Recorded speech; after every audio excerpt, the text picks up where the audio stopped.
When I asked what time my son's funeral would be, my daughter-in-law replied, "He's long gone. We already buried him in a small ceremony for close friends only." A week later, she called me in a panic. "What are you doing to my life?"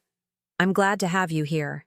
Follow my story until the end and comment the city you're watching from, so I can see how far my story has reached."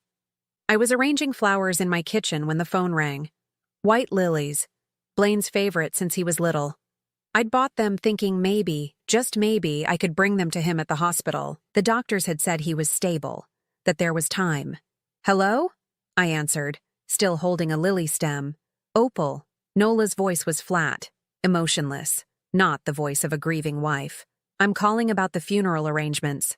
My heart stopped. The lily fell from my fingers onto the linoleum floor. "Funeral? What funeral?" The doctor said Blaine was... "When did you last speak to a doctor, Opal?" Her tone was sharp, impatient, like I was bothering her with stupid questions. I fumbled for words, my mind reeling. "Yesterday morning.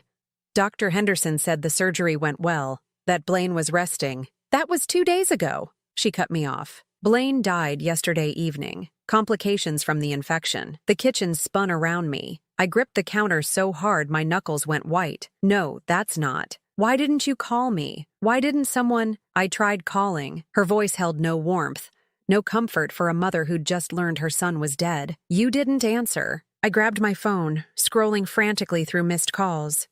Nothing. No calls from Nola, no calls from the hospital. My phone had been with me constantly, waiting for news about my boy.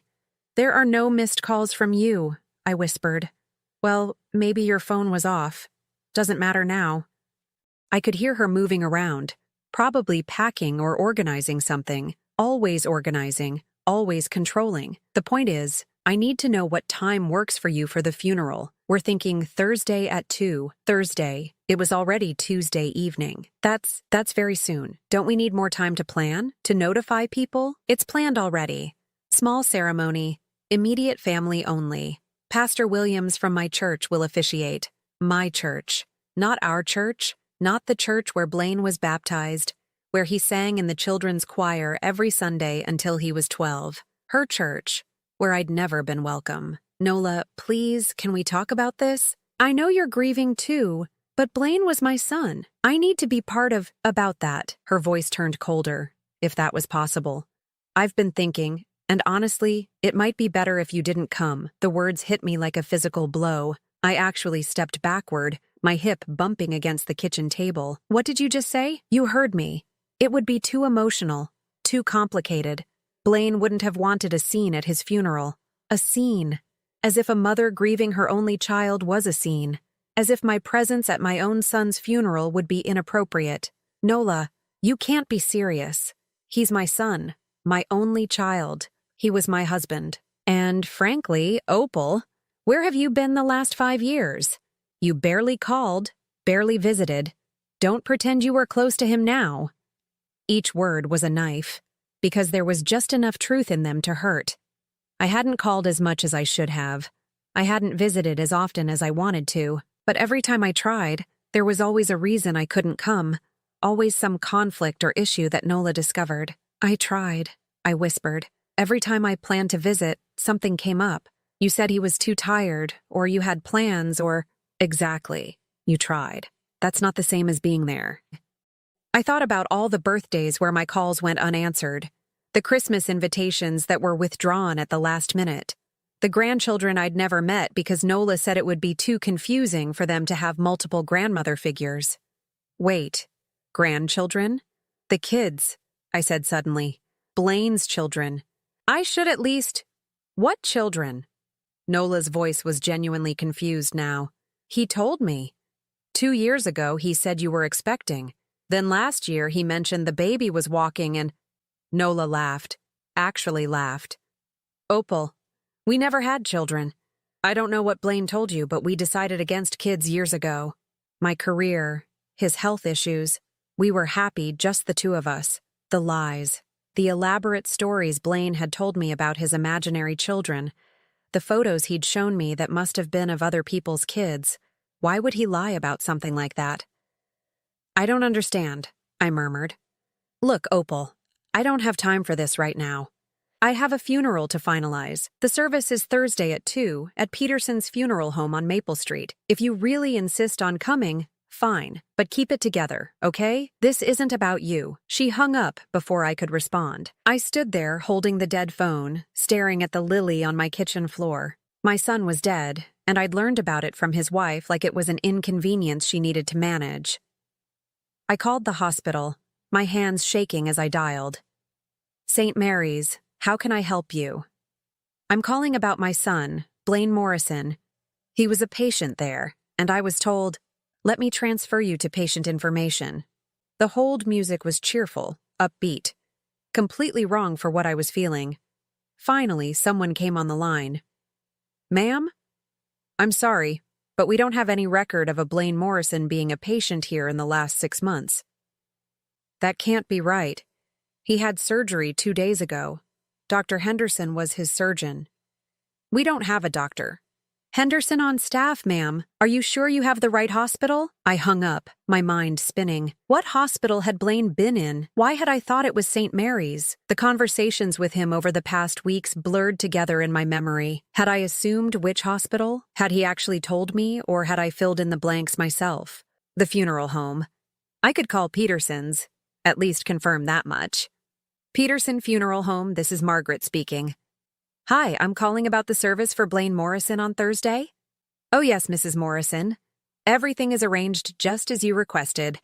Closed casket, small service, immediate family only. Will you be bringing the flowers, or should we handle the arrangements? I'm not Mrs. Morrison, I said slowly. I'm Opal Morrison, Blaine's mother. Silence on the other end. Then, oh my, I'm so sorry, Mrs. Morrison. Your daughter-in-law specifically said that the guest list was finalized and that no additional family members would be attending. I assumed. She said I wasn't coming. She said it would be too difficult for you, that you preferred to grieve privately. I'm terribly sorry for the confusion. Too difficult for me. As if seeing my son laid to rest would be harder than not being there at all. The service is definitely Thursday at 2? I asked. Well, actually, there's been a change. Mrs. Morrison called an hour ago and moved it up to tomorrow at 10 in the morning. She said something about wanting to get it over with quickly, for everyone's sake. Tomorrow, Wednesday morning, less than 12 hours from now. She'd moved my son's funeral and hadn't even bothered to tell me. I hung up and sank into my kitchen chair, staring at the lily on the floor. In the morning, while I was probably having coffee and reading the newspaper, my only child would be buried. His wife, the woman who'd systematically excluded me from his life, would be the only one there to say goodbye. But maybe that's exactly what she wanted. Maybe that had always been the plan. The realization hit me like ice water. I might never even know where my son was buried. I didn't sleep that night.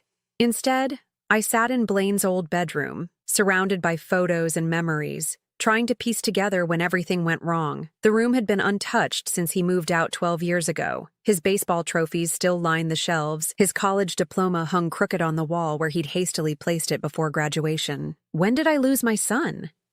It hadn't been sudden. It was more like watching someone disappear in slow motion, so gradual you don't notice until they're completely gone. I picked up a photo from his nightstand. Blaine at 26, grinning beside his new bride. Nola looked radiant in her wedding dress, her arm possessively wrapped around his waist. I remembered that day clearly because it was the first time I felt like an outsider in my own son's life. Mom, I need to talk to you about the seating arrangements, Blaine had said 3 days before the wedding. His voice was apologetic, uncomfortable. Nola thinks it might be better if you sat in the second row instead of the front. The second row? I'd tried to keep my voice light, understanding. But honey, I'm the mother of the groom. I know. It's just, Nola's family is bigger, and they've been planning this for months. Her grandmother needs to sit up front because of her wheelchair and, of course, I'd interrupted. I didn't want to be the difficult mother-in-law before I'd even become one. Whatever makes Nola happy. But it stung. And looking back now, it was the first of many small concessions that added up to complete exclusion. I set the photo down and picked up another, Blaine's high school graduation. He was beaming, his cap askew, his arm around my shoulders. Back then, I was his whole world. His father had left when Blaine was 8, and it had been just the two of us for so many years. We were a team. "Mom, you're embarrassing me," he'd said that day, but he was laughing, happy, present. When had that changed? When had I become the embarrassment instead of the source of pride? I pulled out my old calendar from the year after his marriage, flipping through the pages. There it was, my handwriting marking every planned visit, every canceled dinner, every excuse. March 15th, visit Blaine, canceled, Nola has flu. April 22nd, Easter dinner, moved to Nola's parents instead. June 3rd, Blaine's birthday, we'll celebrate next week. We never did. August 17th, weekend visit, Nola's sister visiting, maybe next month. The pattern was so clear now. How had I not seen it then? Every time I tried to make plans with my son, Nola had a reason why it wouldn't work. Always polite, always apologetic, always with a reasonable explanation that I couldn't argue with. "I'm so sorry, Opal," she'd say on the phone, her voice sweet as honey. "Blaine is just exhausted from work. You know how hard he's been working for that promotion. Maybe when things calm down? Or, oh, I wish you'd called yesterday. We just made plans with my college friends. Maybe next weekend?" And my favorite, "Blaine's been feeling a bit overwhelmed lately. The doctor said he needs to reduce stress. Family visits can be so draining, can't they? Family visits." As if seeing his own mother was a burden instead of a joy. I found my phone and scrolled back through years of text messages with Blaine. The change in tone was gradual but unmistakable. 3 years ago, "Love you, Mom. Can't wait to see you Sunday." 2 years ago, "Hey, Mom, something came up. Can we reschedule?" Last year, "I'll call you later this week." The messages got shorter, less frequent, more distant. But underneath the growing coldness, I occasionally caught glimpses of the son I used to know. 6 months ago, he'd called me out of the blue on a Tuesday afternoon. "Mom, are you busy?" "Never too busy for you, honey. What's wrong?" I could hear something in his voice. Strain, sadness, maybe. "Nothing's wrong. I was thinking about that time when I was 12 and got pneumonia. Remember? You slept in that uncomfortable chair next to my hospital bed for 3 nights straight." "Of course I remember. You were so sick, sweetheart. I wasn't leaving you alone. The nurses kept telling you to go home and get some real sleep. But you wouldn't leave." "Why are you thinking about that, Blaine?" There was a long pause. "No reason. I've been remembering things lately. Good things." He'd sounded like he wanted to say more, but then I heard Nola's voice in the background. "Who are you talking to? I thought we were going to start dinner."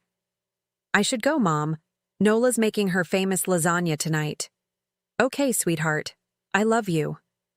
"Love you too." It was the last time he'd said that to me.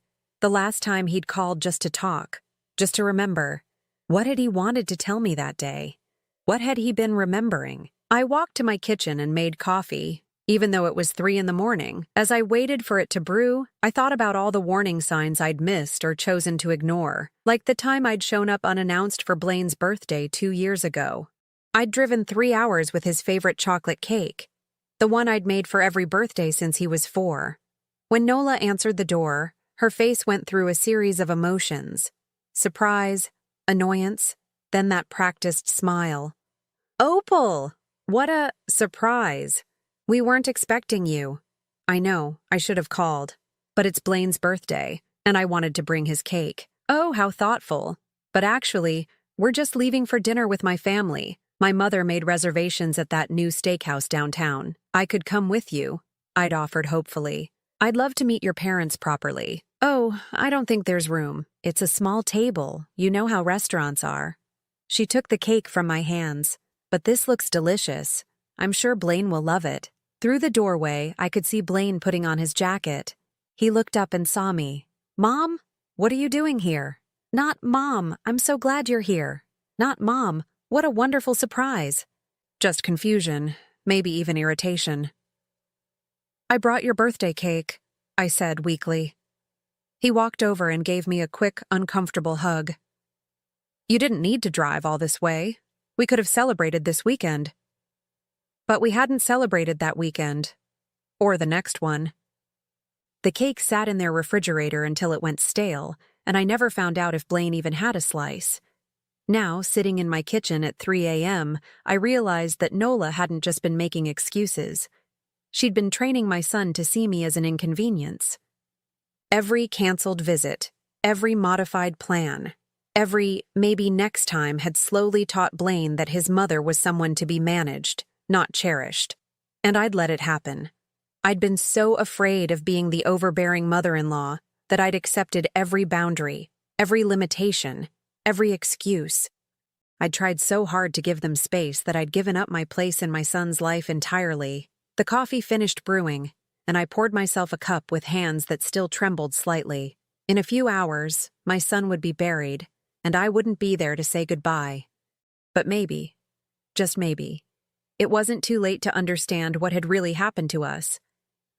I had a feeling Nola's panicked phone call was coming sooner than I thought. And when it did, I would be ready with questions of my own. 7 days. That's how long I'd been living with the knowledge that my son was buried somewhere, and I didn't even know where. 7 days of calling funeral homes, cemeteries, anyone who might have information. 7 days of sleepless nights and untouched meals. I was sitting at my kitchen table, staring at a list of cemeteries I'd already called twice, when my phone rang. The sound made me jump. I'd been expecting silence forever, it seemed. Hello? What the hell are you doing to my life? Nola's voice exploded through the phone, so loud I had to hold it away from my ear. For a moment, I was too shocked to respond. This wasn't the composed, cold woman who'd informed me of my son's death. This was someone panicked, desperate, unraveling. Nola, what are you talking about? Don't play dumb with me, Opal. I know what you're doing. The lawyers, the questions, the investigation. Just stop. I sat up straighter. What lawyers? What investigation? I don't know what you mean. The probate lawyer called me this morning. Apparently there's some issue with Blaine's will. Some complication they need to discuss with me. They want me to come in tomorrow with documentation about our marriage, our finances, everything. A will. Blaine had a will, and somehow I was involved. The thought hadn't even occurred to me.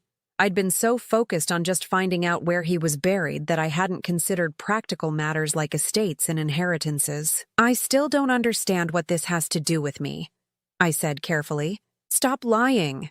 Her voice cracked, and for the first time since I'd known her, Nola sounded genuinely afraid. You must have contacted them. You must have. I don't know. Contested something or claimed something or… Nola, I haven't contacted any lawyers. I don't even know who Blaine's lawyer was. I've been trying to find out where you buried my son, and you won't even tell me that much. Silence on the other end. Then quietly, Riverside Cemetery, Section C, Plot 247. The information I'd been desperate for, given to me like an afterthought. I wrote it down with shaking hands. Thank you, I whispered. Don't thank me yet. Her voice was getting that hard edge back. Look, Opal, I think we need to talk. In person. There are things about Blaine. Things you don't understand. What things? Not over the phone. Can you come over? Today? I looked at the address I'd written down. Riverside Cemetery. After 7 days of not knowing, I could finally go to my son. But Nola's panic was intriguing. What had spooked her so badly? I'll come over after I visit the cemetery. No! The word came out sharp, desperate. Before. Come here first. Please, Opal. It's important. There was something in her voice I'd never heard before. Vulnerability. Maybe even fear. After all these years of being shut out, now she needed me. The irony wasn't lost on me. I'll be there in an hour. The house looked the same from the outside. The neat suburban home where my son had lived and died without me knowing. But when Nola opened the door, she looked like a different person. Her usually perfect hair was pulled back in a messy ponytail. Her face was pale and drawn, and she was wearing wrinkled clothes that looked like she'd slept in them. Come in, she said, stepping aside. Do you want coffee? I just made some. The politeness felt forced, desperate. I followed her into the kitchen where I'd never been welcome before. The counters were cluttered with papers, legal documents scattered everywhere. Nola, what's going on? She poured coffee with hands that trembled slightly. The lawyer said Blaine changed his will 3 months ago. 3 months, Opal. Right around the time She trailed off, staring into her coffee cup. Around the time he what? Around the time he started asking questions about you. About why you never visited, why you never called anymore. She looked up at me, and her eyes were red-rimmed. I told him you'd gotten busy with your own life, that you didn't really want to be bothered with us anymore. The lie sat between us like a physical thing. I felt anger rising in my chest, but something in her expression made me hold back. But apparently, she continued, he didn't believe me. The lawyer said Blaine hired a private investigator. My coffee cup froze halfway to my lips. A what? A private investigator. To look into what happened between you two. To find out why you'd suddenly stopped trying to have a relationship with him. I set my cup down carefully. And what did this investigator find? Nola's face crumpled. Phone records. Documentation of every canceled plan. Every changed invitation. Every excuse I made to keep you away. Text messages I sent from Blaine's phone when he was at work, telling you he was too busy to see you. Emails I intercepted and deleted before he could see them. The room seemed to tilt around me. You sent messages pretending to be Blaine? Only a few times, she said quickly, as if that made it better. And only when I knew he was overwhelmed with work, when seeing you would have been stressful for him. I was protecting him from his own mother? You don't understand, she said, her voice rising. When we first got married, you were all he talked about. Mom this, mom that. Every decision had to be run past you.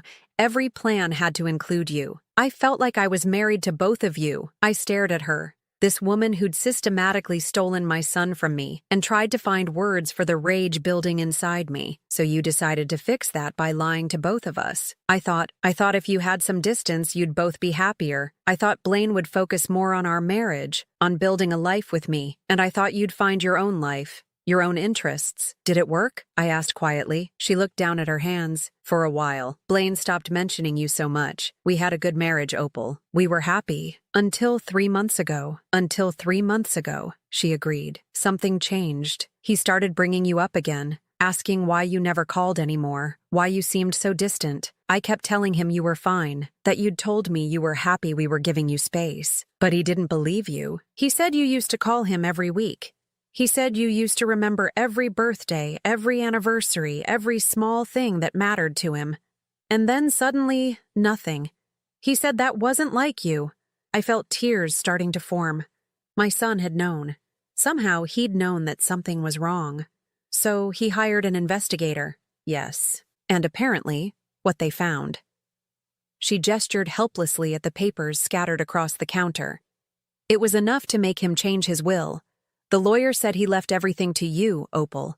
The house, his savings, his life insurance, everything. I felt like I'd been hit by a truck. Everything? There's a letter, she said quietly. The lawyer has it. Something Blaine wrote to go along with the will. I don't know what it says, but... She looked up at me, and I saw real fear in her eyes. I think he found out everything I did, and I think he was planning to leave me. The silence stretched between us. Outside, a neighbor was mowing their lawn, the sound bizarrely normal in the middle of this revelation that was reshaping everything I thought I knew about my son's last months. He was going to contact you, Nola said finally. The investigator's report recommended it. Said there was clear evidence that your relationship with Blaine had been sabotaged by a third party. By you. By me. She stood up abruptly, pacing to the window. I never meant for it to go this far, Opal. I never meant to keep you from him completely. I wanted to be first in his life for once. And now he's gone. And you've lost everything. She turned to face me, tears streaming down her face. I've lost everything that matters. And the worst part is, I think he knew. I think he knew what I'd done. And he died thinking I was a monster. Maybe he had. Maybe in those final months, my son had finally seen through the web of lies his wife had built around us. Maybe he'd been planning to come home to me, to rebuild what we'd lost. But I'd never know for sure. That opportunity had died with him. I need to see that lawyer, I said, standing up. And I need to read whatever letter Blaine left. Nola nodded miserably. His name is David Hartwell. His office is on Main Street. He's expecting you tomorrow at 10. As I walked toward the door, she called after me. Opal, what are you going to do? About the house, I mean. About everything. I turned back to look at her. This woman who'd robbed me of years with my son. who'd twisted lies into truth until neither Blaine nor I knew what was real anymore. "I don't know yet," I said honestly, "but I'm going to find out exactly what my son wanted me to know." The door clicked shut behind me, and for the first time in 7 days, I had somewhere I needed to be. 2 places, actually. Riverside Cemetery to finally say goodbye, and a lawyer's office to discover what my son had left for me beyond money and property. I had a feeling Blaine's letter was going to change everything. The cemetery was quiet except for the sound of wind through the trees. Section C, Plot 247. A simple granite headstone with my son's name, his dates, and nothing else. No beloved husband, no devoted son, just his name and the stark reminder that 34 years wasn't nearly enough. I knelt beside the grave, my knees sinking into the soft earth, and placed the white lilies I'd brought, the same flowers that had been in my kitchen when Nola called to tell me he was gone.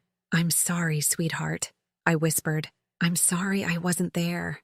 I'm sorry I didn't fight harder to stay in your life." The wind picked up, rustling the leaves overhead, and for a moment I could almost hear his voice. "Mom, you worry too much." That's what he used to say when he was little and I'd fuss over scraped knees and hurt feelings. I stayed there for an hour, telling him about everything I'd learned, everything I wished I'd done differently. When I finally stood to leave, I felt lighter somehow. Not healed, that would take time, but no longer carrying the crushing weight of not knowing where he was. David Hartwell's office was everything you'd expect from a small-town lawyer. Dark wood, leather chairs, walls lined with law books that looked like they'd actually been read. He was younger than I'd expected, maybe 40, with kind eyes behind wire-rimmed glasses. "Mrs. Morrison, thank you for coming. Please, have a seat." I settled into the chair across from his desk, my purse clutched in my lap like armor. "I have to admit," he said, pulling a thick file from his desk drawer, "in 30 years of practicing law, I've never seen anything quite like this situation. Nola told me Blaine changed his will recently, 3 months ago, to be precise, but it wasn't just the will he changed. He also hired a private investigator and left specific instructions for how his estate was to be handled. He opened the file and pulled out several documents. Before we go through the details, he left this for you." He handed me a sealed envelope with my name written in Blaine's familiar handwriting. My hands shook as I took it. "Would you like a few minutes to read it privately?" I nodded, unable to speak. He stepped out of the office, closing the door softly behind him. I stared at the envelope for a long moment before carefully tearing it open. The letter was 4 pages long, written in blue ink on plain paper. Blaine's handwriting had always been neat, careful, but this looked rushed in places, as if he'd been in a hurry to get the words out. "Mom," it began, and I had to stop reading for a moment to wipe my eyes. "If you're reading this, then I'm gone and David has followed my instructions to make sure you get this letter. I don't know how much time I have left. The doctors aren't optimistic about the next surgery, but I need you to know the truth about what happened between us. I hired a private investigator 6 weeks ago because something wasn't right. You disappeared from my life so gradually that I almost didn't notice at first, but then I realized we hadn't had a real conversation in over a year. Every time I tried to call you, Nola said you were busy. Every time I suggested visiting, she had a reason why it wasn't a good time. When I asked her directly about it, she told me you'd said you wanted space, that you felt I was too dependent on you and needed to focus on my marriage. That hurt, Mom, but I believed it because I trusted her. I thought maybe you really did want distance, but it never felt right. You raised me by yourself after Dad left. We were a team. You never made me feel like I was too much or too dependent. So I decided to find out what had really happened. The investigator's report is with my lawyer. You should read it, but I'll give you the summary. Nola has been intercepting our communications for years. Phone calls, emails, text messages. She's been canceling plans I never knew about and making excuses I never authorized. She's been lying to both of us, Mom, and keeping us apart deliberately. I confronted her about it last week. At first, she denied everything, but when I showed her the evidence, she broke down and admitted it. She said she felt like she was competing with you for my attention, that she needed to be the most important woman in my life. I told her that love doesn't work that way. You don't have to diminish one relationship to strengthen another. You taught me that, actually, back when I was worried about dating in high school. You said the heart has infinite capacity for love, and the people who matter most want to see you happy, not isolated. She cried and apologized and promised to fix things. But Mom, I don't think I can forgive this. She stole years from us, years we can't get back. While you were thinking I didn't want you in my life anymore, I was thinking you'd outgrown needing me in yours. The truth is, I never stopped needing you. I never stopped wanting to hear your voice telling me I could handle whatever was worrying me. I never stopped missing our Sunday morning phone calls where you'd update me on your garden and I'd tell you about work. I never stopped being proud to be your son. I'm leaving everything to you because you're my family, my real family. Not because of blood, but because of love. Because you're the one who was there when I had nightmares, who taught me to drive, who came to every baseball game even when you were working double shifts. I'm also leaving you something else. The power to decide what happens to Nola. She doesn't know about the will yet. She thinks everything will come to her automatically. If you want to provide for her, you can. If you want to make sure she's taken care of, that's your choice. But if you want her to face the consequences of what she's done, that's your choice too. I know this puts a burden on you that you shouldn't have to carry. But I trust your judgment more than anyone's, and I know whatever you decide will come from a place of wisdom, not revenge. I'm sorry, Mom. I'm sorry I let her fool me for so long. I'm sorry I didn't trust my instincts sooner. I'm sorry I won't get to make it up to you in person. I love you. I've always loved you. Nothing Nola did change that, even when I didn't understand what was happening. You're the best mother I could have asked for, and I'm proud to be your son. Please don't let guilt eat at you. You did nothing wrong. You loved me the way mothers are supposed to love their children. Completely, but not possessively. But Nola's jealousy and manipulation are not your fault, and they're not my fault either. Live your life, Mom. Be happy, and maybe sometimes when you're working in your garden or making that terrible coffee you love so much, think of me and smile instead of crying. All my love, Blaine P.S. I hid a key to our safety deposit box in the old coffee can in your kitchen, the one you used for loose change when I was growing up. There's something in there I want you to have. I read the letter 3 times before David knocked softly and came back into the office. My face was wet with tears, but they felt different from the tears I'd been crying for the past week. These weren't tears of grief and confusion. These were tears of relief, of love, of a connection that had never really been broken. Your son was very thorough, David said gently, settling back into his chair. The private investigator's report is quite detailed.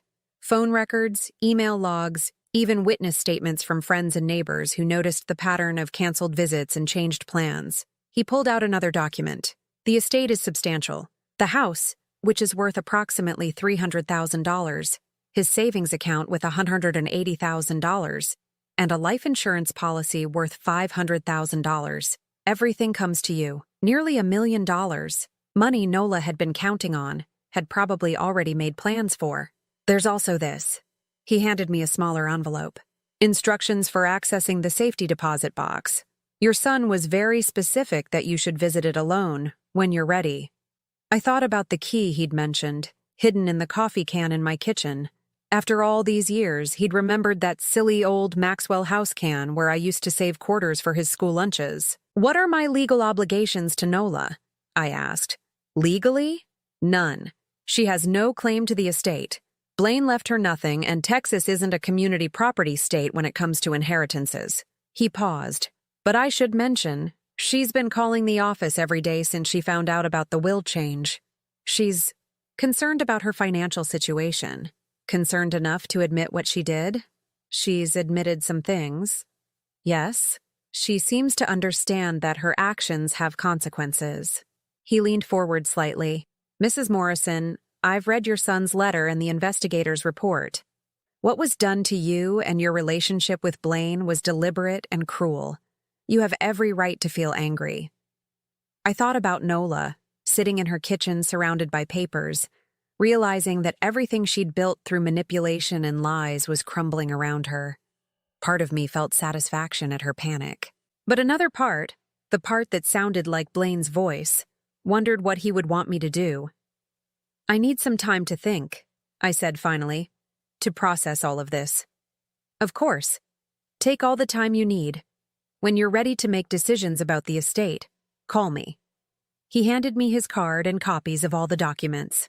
And Mrs. Morrison, your son spoke about you often when he was preparing these arrangements. He wanted you to know that none of this was your fault and that he never stopped loving you. I walked out of that office feeling like I was carrying my son's voice with me for the first time in years. Not the distant, polite voice I'd heard in our last few conversations, but the voice of the boy who used to call me his best friend. There was one more stop I needed to make. The safety deposit box could wait, but the coffee can in my kitchen couldn't. I needed to hold whatever piece of my son was waiting for me there. The drive home felt different somehow, like I was finally going in the right direction. The old Maxwell House coffee can sat exactly where it had for the past 15 years, on the top shelf of my kitchen pantry, behind the flour and sugar. I'd forgotten it was even there, this relic from when Blaine was in high school and I'd save loose change for his baseball tournament fees and pizza money. My hands trembled as I lifted it down. It was heavier than I remembered, and when I shook it gently, I heard the soft jingle of coins mixed with something else, something that didn't sound metallic. I pried off the plastic lid and peered inside. Quarters, dimes, and nickels filled the bottom, just as they always had, but nestled among them was a small brass key and something wrapped in tissue paper. I pulled out the tissue paper first, unfolding it carefully. Inside was a small silver bracelet, one I recognized immediately. I'd given it to Blaine for his 16th birthday, engraved with "My son, my pride, my joy" on the inside. He'd worn it every day through high school, then college, but I hadn't seen it in years. I'd assumed he'd outgrown it or lost it. He'd kept it. All this time, even when Nola was poisoning him against me, he'd kept it. The key was small, clearly for a safety deposit box.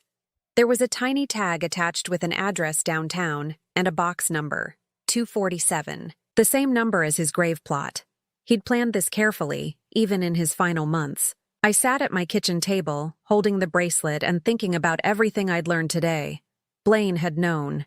He'd figured out what Nola was doing and had taken steps to protect our relationship, even from beyond the grave. But there was still something I didn't understand. Why had she done it? What had driven her to systematically destroy the bond between a mother and son? My phone rang, jarring me from my thoughts. Nola's name appeared on the screen. "Hello? Opal, thank God you answered. Please, I need to see you again. There are things I didn't tell you yesterday. Important things." Her voice was different again, not the desperate panic from yesterday, but something closer to resignation. "What things?" "About why I did what I did. About things that happened before Blaine and I got married. You deserve to know the whole truth." I looked at the bracelet in my palm, at the key that would unlock whatever final message my son had left for me. Part of me wanted to hang up, to focus on Blaine's legacy instead of Nola's excuses, but another part needed to understand. For Blaine's sake, if not for my own. "I'll come over, but this is the last time, Nola. After today, I don't want to see you again unless it's through lawyers." "I understand." An hour later, I sat in her living room again, but this time the atmosphere was different. She'd cleaned up the scattered papers, made an effort to look presentable. She served coffee in actual cups instead of mugs, as if formality could somehow make up for years of deception. "I need to start from the beginning," she said, settling across from me. "From before Blaine and I even met." She stared into her coffee cup as if the words she needed were floating there. "I was engaged before, to a man named Marcus. We'd been together for 3 years, planning our wedding, building a life together." She looked up at me. "His mother hated me from day one." I waited, not sure where this was going. "She thought I wasn't good enough for him. Wrong social class, wrong family background, wrong everything. She did everything she could to break us up, exactly the kind of thing you probably think I am." "Nola, let me finish, please." She took a shaky breath. She succeeded. "Marcus chose her over me. Canceled our wedding 3 weeks before the date because his mother convinced him I was only after his money, that I didn't really love him. I could see where this story was heading. and despite everything she'd done to me, I felt a flicker of sympathy. When I met Blaine, I swore I would never let another mother come between me and the man I loved. I know that doesn't justify what I did, but I need you to understand that it wasn't about you personally. It was about my own fear, so you decided to eliminate me as a threat. I decided to protect my marriage. She stood up, pacing to the window. But somewhere along the way, it stopped being about protection and became about control. I liked being the only woman in Blaine's life. I liked that he turned to me for everything, even when you could see it was hurting him. That's the thing, Opal. I convinced myself it wasn't hurting him. Every canceled visit, every intercepted call, I told myself I was saving him from disappointment. You were getting older. You had your own life. Maybe you really didn't want to be bothered with us anymore.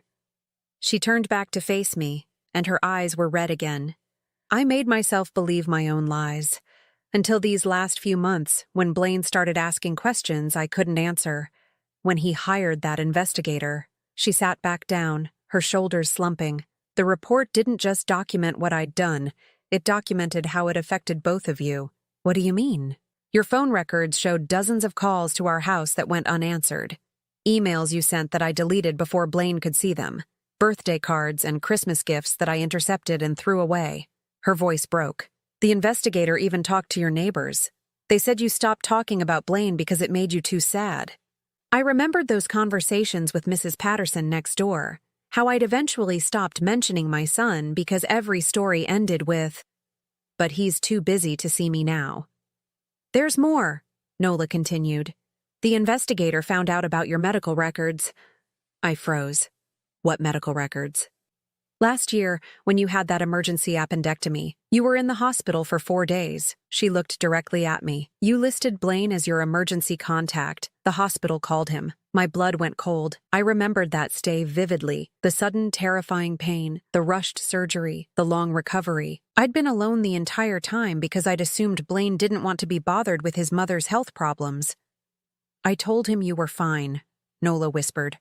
I told him you'd specifically asked not to be disturbed, that you had friends taking care of you and didn't want him to worry. He wanted to come? He was in his car, driving to the hospital, when I called him back and told him you'd been discharged and were resting comfortably at home with your friend Margaret. She was crying now. I convinced him that showing up would embarrass you, that you'd specifically said you didn't want him to see you looking sick and vulnerable. I thought about those 4 days in the hospital. How I'd stared at the ceiling wondering if anyone would even notice if I died. How I'd convinced myself that this was what independence looked like. Handling everything alone because your grown child had his own life to worry about. He wanted to come, I repeated, more to myself than to her. Every time, every single time something happened to you, he wanted to be there. The time you fell and sprained your ankle, when your car broke down on the highway, when you had that bout of pneumonia 2 winters ago, he wanted to help, but I convinced him you didn't want him to. The room felt like it was spinning. All those times I'd struggled alone, thinking my son didn't care. He'd been kept away by his wife's lies. Why are you telling me this now? Because yesterday, when I saw the panic in your eyes about not knowing where he was buried, I realized something. She wiped her face with a tissue. I didn't just steal him from you. I stole you from him too. And in the end, I lost him anyway. What do you mean? The night before he went into the hospital for his final surgery, he told me he was going to leave me. He said he couldn't stay married to someone who'd kept him from his mother for years. He said he was going to call you after the surgery and tell you everything. I closed my eyes, imagining that conversation that would never happen now. He died thinking I was a monster, Opal. And he was right. She looked at me with something approaching desperation. I know I don't have the right to ask for anything, but I need you to know. I loved him. I really did love him. I just loved him wrong. I stood up, suddenly needing to be anywhere but in this house full of lies and broken dreams. Where are you going? To the bank, to see what else my son wanted me to know. She followed me to the door. Opal, wait, the will, the inheritance. I know I don't deserve anything, but I need to ask. The house, Blaine's savings. I don't know how I'm going to... Stop. I turned to face her. I haven't decided anything yet, but I will tell you this. Whatever I decide, it won't be because you asked for my pity. It'll be because of what Blaine would have wanted. And what do you think he would have wanted? I thought about my son, about the man who'd hired a private investigator to uncover the truth, who'd changed his will to make sure I knew how much he loved me, but who'd also given me the power to decide his wife's fate. I think he would have wanted justice, but I also think he would have wanted mercy. I opened the door. I just don't know which one you deserve. The safety deposit box was in the basement of First National Bank, in a quiet room lined with small metal doors. The bank clerk led me to box 247 and left me alone with whatever my son had deemed important enough to hide away. Inside was a manila envelope and a small velvet jewelry box. I opened the envelope first. More letters, 3 of them, addressed to me in Blaine's handwriting, but with different dates spanning the last 2 years. He'd been writing to me, pouring out his heart in letters he'd never sent. The first one, dated 18 months ago, was full of confusion and hurt, and I don't understand what happened between us, Mom. I keep trying to figure out what I did wrong, but I can't remember any fight, any moment when things changed. The second, from 8 months ago, showed growing suspicion. Something's not right. Nola always has an excuse when I want to call you, always a reason why we can't visit. I'm starting to think she's lying to me about something. The third letter was dated just 6 weeks ago, right around the time he'd hired the investigator. I'm going to find out the truth, Mom. If she's been keeping us apart, I'm going to fix this. I miss you more than I can say. I opened the jewelry box with tears streaming down my face. Inside was my mother's ring, the one I'd given Blaine when he got engaged, telling him to save it for his first daughter. He'd saved it for me instead. There was a note tucked under the ring. This belongs with you, where it always belonged. Love, your son. I slipped the ring onto my finger and sat in that quiet bank vault, surrounded by my son's love letters and the proof that our bond had never really been broken. Nola had built walls between us, but she hadn't destroyed what we had. Now I had to decide what to do with the power Blaine had left me, the power to rebuild or to punish, to show mercy or to demand justice. For the first time since this nightmare began, I knew exactly what my son would have wanted me to do. I spent 3 days thinking about what Blaine would have wanted.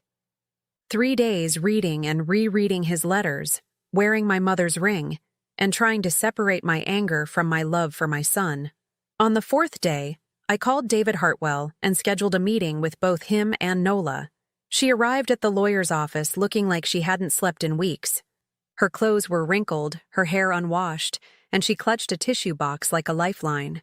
When she saw me, her eyes immediately filled with tears. Opal, sit down, Nola. My voice was calm, controlled. I'd found my center in those letters from my son, in the certainty of his love for me.